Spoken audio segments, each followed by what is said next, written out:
Hey guys, welcome to our channel, Fair and Rich, and today we're going to be reviewing Virgin Voyages Valiant Lady. So I've seen lots of reviews and stuff talking about so many experiences with Virgin Voyages, and we just kind of want to share our experience because a lot of what has been shared out there we don't really agree with it. Yeah, we don't really agree. So starting with the boarding, they give you a time slot to get there. We saw a lot of people saying that they let you on earlier if you get there earlier, which technically they did, but you still have to wait a very long time depending on what time you are getting on the ship. It does pay to get there before 12:30 because they have an early check-in where they can they give you this bracelet here so you can get right on the ship after your boarding time. Yes, so a little bit more about the boarding process. So we both had passports, so I do recommend that you do get a passport prior to your sail time. So I'm not sure if they accept like birth certificates like other cruise lines. I will say it's a little bit of a smoother process if you do have a passport, so I do recommend that. Yeah, anything to add there? They do accept birth certificates though, that we found out after the fact. They do make it seem like they don't accept birth certificates, but they do. If you want a smoother process, try and have your passport. And that ended like around like 12:30 for the early, like to get your bracelet and everything that you'll use on this ship. And then our, arrival time was like at 3:30. So there was like a long gap in between then. And unfortunately we had to wait outside. So that was like kind of the first experience compared to like other cruise lines. Usually like you can wait in the AC, there's like a lounge area, but no. There was no seating, a few benches, it was raining, and they were like, sit outside. Yeah, they had some concrete benches that you could sit on. And we got there around, I'd say probably like around 11, because once again, we were told we can get on early. But they didn't even start letting priority in, I don't think, until like 1:30. Yeah. So overall, I would say their check-in process is not as smooth as people make it out to be. Just due to like a lot of waiting, it was hot, and then lack of communication, I would say, amongst like staff, because after we stood in line and were able to like finally make it back into the double doors, it was kind of confusing afterwards. They kept shifting everyone into a line. However, like I said, we already had our bracelets, so it wasn't clear that we could go ahead and go through security to get onto the ship. Yeah, there's like no guidance because at one point we were waiting in the wrong line, and the only reason we were told to get out of that line is because one of the ladies that was there saw us with our bracelets on. They told us, "Oh, you can go right on the ship." Other than that, though, so for the people who didn't wait, well, for the people who didn't come before 12:30, that's where their guest services was to get the bracelet and be able to get on the ship. So if you don't get there before 12:30, you have to wait in that additional line after already waiting a couple hours, depending on when you get there. So if you want to hear a little bit more of we can do like a little story time of what happened prior to getting there, our flight and all of that. If anyone is interested in hearing that, we can definitely talk about it. So we did not film that whole entrance piece because it was a really long day, and there's going to be a whole story time behind that. So if you are interested, comment down below and maybe we'll share. Let us know. So when you first get on the ship, of course they're very friendly when you get on there. We ended up going straight to our room because Virgin Voyages, the reason I think they let you on a little later is because when you get on the ship, you can go directly to your room. So we stayed in a sea terrace. Yes. So that's the room with the balcony and the hammock. So when walking into the room, you're gonna scan your bracelet. So there's gonna be like a little doorbell and everything. So you're gonna scan your bracelet there. And when you walk into the room, the curtains open, the lights automatically turn on, which was kind of nice. It was nice. It was like the room was greeting you when you walk in. So you walk into that, and then the first thing in our room on the left-hand side was the bathroom. And you're gonna be kind of shocked at first. The bathroom is tight. Yes, it is very tight in the bathroom. I do recommend maybe upgrading to the XL. to get a little bit of a bigger bathroom. However, we did make it work. I think one thing that they don't mention that I've seen in a lot of videos is that the door does open both ways. So once we found that piece of information out, it did make the bathroom a little bit bigger. And I found that out on accident. Yes. I accidentally just opened. So all the videos, it shows the door opening toward the toilet. Yes. But I guess, I don't know what caused it. I just accidentally opened it toward the shower. So that makes it to maneuver, because you get out the shower, you don't want to touch the toilet, or you don't want to touch the door or nothing like that. But that did make it a lot easier to maneuver in there, being able to open that door inward. Yes. So the door does open both ways. There is a overhead shower, and there's also a wand. I personally like the overhead shower. I do recommend bringing a shower cap if you don't always want to get your hair wet with it, but I did enjoy it. And then coming out of the bathroom, there was the closet area. There's like a safe over there and just some storage stuff and things for like dry cleaning, ironing your clothes if you want to. And then moving on into the room, the TV, the bed, and then of course the balcony with the lovely hammocks. Nice little lounge area to sit on. The tablet controls the AC unit, the lights, and the curtains, and the TV as well. Like the movies, room service, TV shows, all of that is controlled via your tablet. And by room service, I mean just for them to come and either bring more water or to clean the room. So if you wanted to order food, you cannot do that through the tablet. We had a love-hate relationship with the tablet. Yes. Because there was 2 instances where it just decided to do whatever it wanted to do, and I had to reset it. At one point in the middle of the night, it just opened our curtains, and it wouldn't close them. We couldn't watch TV, we couldn't control the lights or nothing. Yeah, so the tablet definitely had its glitches. For it to be a very tech-heavy kind of cruise line, there was definitely some glitches in terms of the tech. And the tablet definitely being top on the list. Another big part of it also is having to connect to the Wi-Fi to use the app. So even if you have service on your phone and you have special like international plans and cruise plans on your phone provider, you still can't use the app. You have to connect to the Wi-Fi in order to use it. And I would say one of the biggest downsides to the app is, since we did have a later arrival time to get onto the ship for 3:30, everyone who was able to get on prior to us had access to the app, and everything was booked prior to us even stepping foot onto the ship, unfortunately. There was a few things that I wanted to do, such as like the bungee classes, but I couldn't do that because it was completely sold out prior to me even getting on the ship, unfortunately. Yeah, I mean, I think that, because it's the same with the restaurants. So when you get on there, so you have pre-booking, which is before you get on.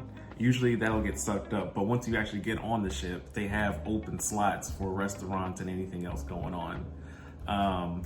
But because if you're one of those last groups that gets on, there's not a chance of you getting anything. We were lucky to switch one of our reservations one day simply because I guess somebody must have canceled and it came available. But for the most part, anything that we were planning to do or planning to book once we got on there was booked up for the most part. And I have not heard anyone mention this, and I'm sure there's not much they can do if someone just, doesn't really follow the rules and doesn't do it. However, you do have to book your debarkment time. Yeah. Yes, and that does book up pretty fast. So yeah. I do recommend that you do that as soon as it's open and available for you to do so. Yeah. And I will say they're not too strict on the time. From what I saw, they're not too strict on the time, but they highly encourage it. They do definitely encourage you to get off when your time has come. Most people are waiting until the last minute though. So for us, the earlier, I think we got off around our time anyway though. Yes. Which was about 8:30, I think, or something like that. Most people are still sitting around eating breakfast, getting their last couple of minutes of vacation in. So there wasn't that big influx of people like on a typical cruise where everybody's getting off at once and it's just chaotic. I will say their debarkment was a lot smoother than their arrival, personally. Definitely. But they do shoo you out of there. Yes, they don't want you stopping. Yeah, they do not want you stopping getting off that ship. No. So as far as things to do on the Valiant Lady, as we mentioned earlier, a lot of the stuff we wanted to do was booked up. So we personally didn't get to do too much on there. There were certain things, like they had different types of trivia in a few games, but even those were limited to just a few people. So we more so watched more than actually took part in the game. So one of them was, I think, a float tasting contest, which we were looking forward to, but they only had 4 people do it. So there was a bunch of people watching, and that's mainly how it went. The trivia games were pretty open to however many people went. They had music trivia, they had movie trivia, and a few others. So we did bubbles and bags, which is basically you get champagne, and then you can tour the purse store that was there. So they had Gucci, Chanel, shout out purses. Louis Vuitton. Yeah. Their main big ones were Chanel. Yeah. Was the main focal point of the bags and bubbles. So of course you have like your chill days, which the pool. So the pool's not that big on there. No. So there's a sitting area around the pool that makes up the majority of the pool. The actual part to actually get in is very small. Not too many people were in there, even though that first day, a lot of people were dancing. What was that, the first day? When we went down there? The first day at sea. Yeah, first day at sea, there were a lot of people out there. In terms of like things to do, the people on the ship were actually very friendly. Like I would say that every day that we were there, we met someone new. Yeah.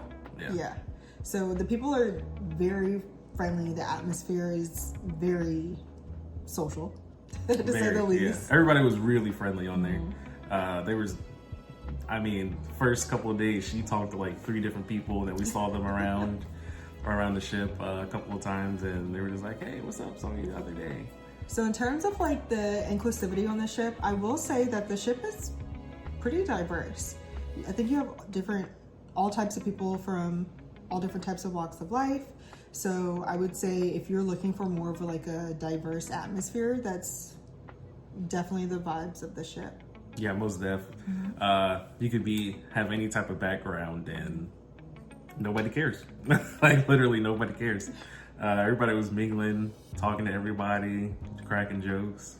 So as far as the itinerary, which you can only see once again through the app if you're connected to the Wi-Fi, the itineraries were very repetitive for one, and to me personally, it didn't seem like there was much to do.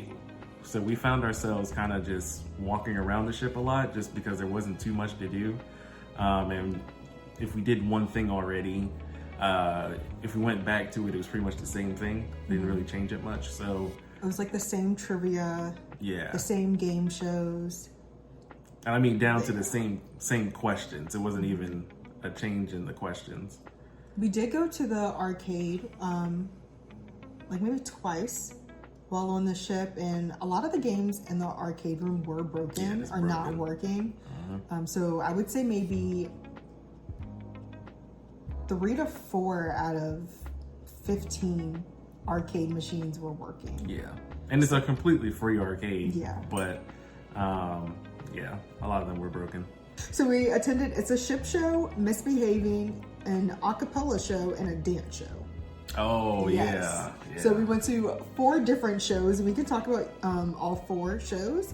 And I want to say those are like the main 4 that they even have. I don't think I saw any other shows. Those were like the big shows, I guess, that they heavily advertised and want you to go to. I liked all of them. There was one that a certain somebody didn't care too much for.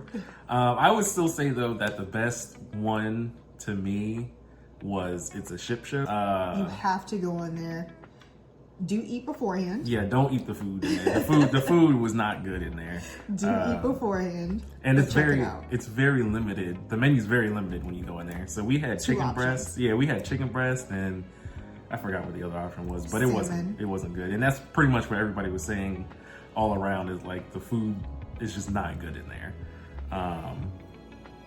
It's a Ship Show, however, was very good. That was very entertaining. I think it was 6 different acts, all different talents. There was one woman who was dancing in a big balloon.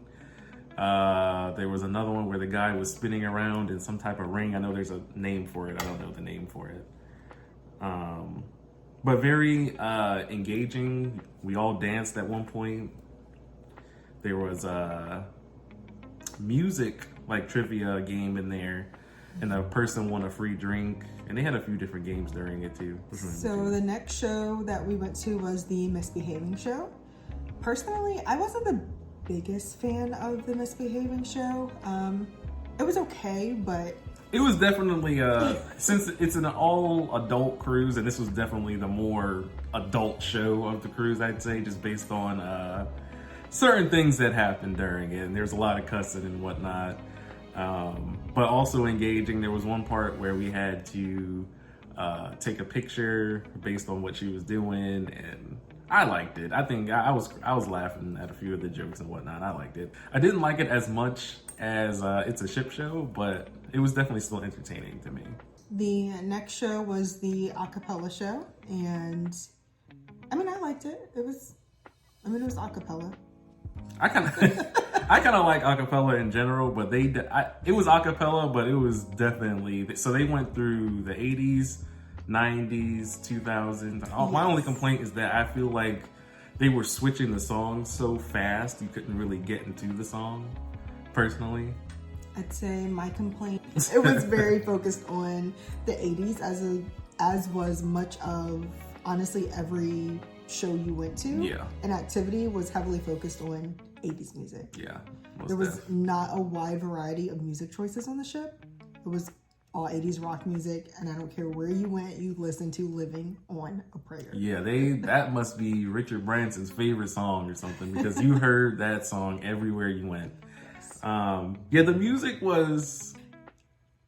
It wasn't our cup of tea, personally. It just wasn't really, I'd say, accommodating to maybe all demographics. There was no hip hop. There was no hip hop. Now the club did, though. The club was very inclusive. That's where, in my opinion, the best music was on the ship, because that didn't even just cater to hip hop and and rap and all that, but it genuinely included all types of music in there. Okay, yeah. So we went to one dance show, and it was weird. It was interesting. It was different. It was weird. It starts off with a huge cat head on a screen talking to you. The stage does move. The dancers do interact in the crowd in terms of dancing, moving the crowd around. It is very physically interactive. Yeah, you're standing the whole time, actually. Yes, you will stand the entire time. Yeah, so you're standing the whole time, and they come to basically guide you as the stage moves. So the stage moved, I think, 4 different times. And it's not just turning in place or something. It's actually moving from one place to another. Speaking of things to do, we did go to 2 stops while on Virgin Voyages. We went to Bimini and Cozumel. And they're both beautiful. I would say the only difference is Virgin does have their own private beach club. Yeah, on Bimini is nice, and it's free. It's included with, if you book with them in general and they go there, it's included. Yes. And your drink package works at the bar at their beach club. Yeah, so the staff that is on the ship comes off of the ship, and they're working at the beach club. So they're there with you 24/7 the entire time. Yep. And you can still rent cabanas and whatnot, but the beach is free. The 2 pools are free. Only thing you have to pay for is drinks. Yeah, because I think even food is included. In Cozumel, we didn't really book a shore excursion. We did get off the ship. We kind of just walked around the mall and bought some stuff. Here's gonna be the most controversial part of our entire video. We are gonna get into the food. Every video that we see talks about how great the food is on Virgin Voyages, and I'm just gonna flat out say it, I didn't like it. So I think for me, they're trying too hard to be different from everybody else. So they didn't have any, in the restaurants, they didn't have any of your typical food. So if you go to, let's just say a Mexican restaurant, you expect there to be, I don't know, tacos, burritos, typical food that regular people would eat, and that just wasn't the case. Speaking of Mexican restaurants, we did go to Pink Agave. And I will say that was probably my favorite restaurant on the ship. I would recommend you try one of everything. The shrimp was pretty good. I did end up getting the pork. So I got the duck, which was really good. I never had duck before. And they do give you like tortillas to put the stuff in, which is what I did. And it was pretty good. I also enjoyed the shrimp. And then I also had the steak there, which I think was a porterhouse, I think is the type of steak. The steak was good. It was very fatty, but it was really good. I also had, so I did have a little bit more than just the shrimp and the pork. I also tried their corn as well as their chips and guac. My personal favorite restaurant was the Wake. This is kind of, it's not like a, this is, I would say, the most similar to a typical dining, like dinner room on a, that you see on a cruise ship. There I had the New York strip and some clam chowder, which that was the first time I tried that, and they were both really good. I got the same thing that he got, except for the clam chowder. I got the wedge salad. So we also went to Razzle Dazzle, and when it comes to Razzle Dazzle, we did see a lot of the reviews of the food prior to going onto the ship, and we decided to give it a try anyways, and we couldn't do it. But we did go to Razzle Dazzle for breakfast instead for dinner. It was not a normal breakfast looking at their menu. It wasn't. They still didn't have normal foods for breakfast. However, that they do have a black chicken sandwich. That was really good. So it's a vegan restaurant, so Yes. a lot of their options are vegan, which, you know, we're not vegan. I will say, out of all of the places to eat on there, they do have a good option between vegan, vegetarian, and gluten-free options. We switched to Extra Virgin, which is the Italian restaurant on the ship.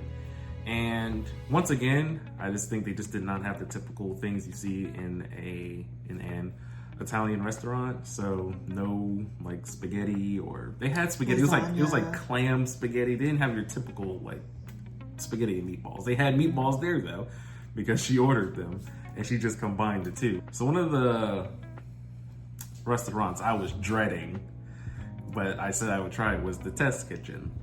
This is where they try different concepts of food combinations, and I think it was like 6 different portions you get, all small. So I wasn't a fan of it. I don't think she was a fan of it either. It was just something we did just to do something different. We'll put the menu. I would say the pizza place was definitely overhyped a little bit. I didn't too much care for the pizza. So when it comes to catering to each person, I don't really feel like the galley really catered to all different taste buds. You can make some customized options in the specialty restaurants, but I can say for the galley, you absolutely cannot make any adjustments. What you get is what you get, and if you don't like something on it, you cannot change it. Yeah, so before you even order your food at the restaurants, they ask if you have any type of allergy or anything like that, which is nice. That's the first time I've ever seen that done. But in the galley, which is like where their buffet, Like buffet yeah, style. like their buffet restaurants are. A lot of this stuff, I guess, is pre-made. So since it's pre-made already, they don't want to change any of it. So one day, I got her for breakfast a bacon, egg, and cheese and tomato croissant. So I know she doesn't like tomato on that, so I asked to get it without, and they basically were like, no, they can't do that. So they like I said, I think it's because they have all the stuff pre-made. So they have like the burgers with the cheese already like in the oven, just waiting to be grabbed and, you know, put on a bun.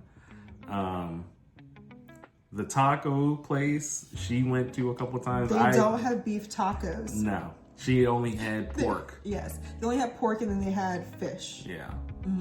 And to me, it wasn't that good. I felt like they didn't even have seasoning on the pork. The burger place was good. You can only expect so much from a burger, but it was a solid burger. Now the French toast burger, I had that I think 3 times when I was on there. I almost gave it up on the last day, but I had to get me one more on that last day. That was really good. The Social Club. So the Social Club was probably my favorite on there. So that is a place where you can get milkshakes, floats, you can get hot dogs, chicken wings, pretzels, and popcorn. And they also have a dessert bar. Yeah, I would say that's definitely one of the places we went to a couple of times just to grab a quick hot dog or something like that. It is also another place that you cannot make custom orders. Yeah. Your hot dog comes with what it comes with. One also food place that we want to talk about was Lick Me Till Ice Cream. I do recommend you do at least try some of the ice cream while on board. They have different cones. I want to say they had vanilla, dark vanilla, which I think is honestly just chocolate, and then red velvet, and there was one more. I think it was chocolate. They had 4 different cone types that you could pick from. So Scarlet Night was, that's like their big party that Virgin Voyages has. So there's the Scarlet Night party, and then there's the after party. The party itself, I felt like was okay. There wasn't a single time on that ship, even between the shows and just walking around the ship in general, and especially Scarlet Night, that they did not play EDM music. So kind of how I mentioned earlier that the music choice was not the greatest. It was still 80s music with EDM vibe. But outside of that, I mean, it was a good time. Yeah, so they have like dancers dancing in the pool in the beginning. They have a host, which I forgot their names, but there was 2 of them that were like hosting the party. And then at one point, after I guess the performance part is done, that's when everybody can like get in the pool and dance and do whatever. But the after party though, that is where the music got a lot better in our opinion. And that's pretty much where the club is in the manor. So yeah, there it's the same thing. They played all kinds of music there, but it was definitely more inclusive music wise there. Oh, and another thing that I also wanted to bring up when it comes to like the food. So the food is kind of split up between the different floors. So some of the food is like on floor 15, and then more food is on floor 7. Mm-hmm. So if you do want like a hot dog and french fries, you're gonna have to go to 2 separate floors to get that. So overall, I think that Virgin Voyages, I don't think it's for me personally, I don't think it's for her either, for us. But if you wanna go to relax, I think it's good. If you want to go and relax. But if you're looking to do a whole bunch of stuff on the ship, I don't think that's the cruise line for you. The food was cruise line food to me, which is not, you know, anything crazy. Is it edible? Yeah, but it's nothing crazy. Some of the way I thought that the food was really good there. But I think it wasn't like anything crazy because it's still cruise line food. I think the boarding was, if you can, just get there when you're supposed to get there, whether they let people in early or not. I think it's just better to get there at your time. Debarkation, though, was very smooth, other than them wanting to shoo you out of there. We paused for a second to order an Uber, and they were like, you cannot stop here, please keep walking. So that's my take on it, personally. So I would say I kind of have like the same experience as he did. I don't really feel like it was for me. I really did not like the food options compared to like Royal and Carnival personally. So I wouldn't say that their food options is all that great. There's not really much to do. And when we say like there's nothing to do but relax, we literally mean to like sit on your hammock and do absolutely nothing. Down to even like the small things that you would think that maybe you can sit back and watch a movie. There wasn't, you know, that wide of a selection. Yeah, can we talk about that? Can we talk about the selections of shows? We both feel like Richard Branson picked these movies and we're just like, I like these movies. Everybody who goes on this ship is gonna like them. And there was even jokes from like the staff about that as well in some of like the comedy shows. Those little jokes, because there's truly just not much to watch. And then I think my biggest con is in terms of like the tablet and what to watch, is that when you play a TV show, if you think you just want to put that on for like background to let it play, no. You have to literally press play on the second episode. It does not go straight into the next episode. Yeah, there's no autoplay. Mm-hmm. And they have Shark Tank on there. And the only season of Shark Tank that they have on there is the season that Richard Branson is on. So that definitely goes to show a little bit of what there is to do. So I will say, for those reasons, I didn't really feel like it was the greatest experience compared to what I've seen out there. Would I recommend it? Depends on what you're looking for. honestly. Yeah. Like I said, if you're just looking for a no-kid environment and just looking to relax and just kick back the whole time, I think, yeah, it's probably for you. But outside of that, I don't see it, personally. They don't even allow bottled water on there. And that was a big thing for us. We're big water drinkers. We had to keep calling the people to come refill our water. But yeah, I mean, outside of that, every day they do the typical, like, drop off, like, little goodies and knickknacks in your room. They don't fold your towel or anything like that, but they do drop off some little cool stuff. So they gave us some luggage tags. I think that was the last day, the last night there, they gave you that? Yeah, they gave us both those. They gave us some little celebration pins as well. Gave us 2 sets of those. They gave us some iced coffee in the room. And then, trust and believe, you will never get this scent out of your head. They gave us this lotion. It is in the soap. It is in the body wash. It is everywhere. You will smell this. It is Red Flower Ocean. But yes, this scent is everywhere. They also give you lotion. So that's our take on Virgin Voyages Valiant Lady. We just don't think it was for us, but it definitely fits a certain demographic of people who just want to sit back, relax. Yeah, I mean, if there's anything in particular that you want to ask us about, you know, if you're thinking about going, or if you did go and you want to ask some questions or anything, definitely feel free to comment down below. We will post more videos of travel vlogs to come.